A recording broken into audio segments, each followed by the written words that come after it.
সাইলেন্সারে শব্দ করে মোটরসাইকেল চালাবা? 10 বার উঠবাস করবা, 10 বার, 10 বার উঠবাস করো। তোমরা সাইলেন্সারে মোটা পাইপ লাগাই মানুষকে দুর্ভোগ করতেছো। ওঠো ওঠো, বসো। বাবা বিদেশ থাকে, তাই না? টাকার গরমের তাপমাত্রায় টিকতে পারতেছো না। মায়ের কন্ট্রোল নাই, বাবার কন্ট্রোল নাই। ইয়ং জেনারেশন, এরা হচ্ছে তোমার এই কি বলে, ওই যে এখন এই যত সন্ত্রাসী কার্যকলাপ এরা করে।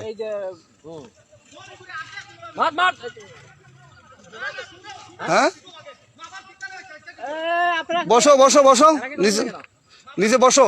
Cross leg sit down. দাওয়াত খাইতে বসো, দাওয়াত খাইতে বসো না, বসে যাও, বসো। হ্যাঁ, নামাজের পজিশনে বসো। হ্যাঁ,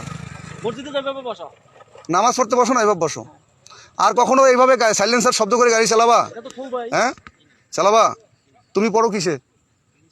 তুমি ইন্টার সেকেন্ড ইয়ার, তুমি কলেজে পড়ুয়া ছাত্র, তোমার তো মিনিমাম বুদ্ধি হয়ে গেছে। তোমার কি এটা উচিত হয়েছে? সংক্ষেপে ছেড়ে দিলাম আজকের। যাও যাও যাও যাও।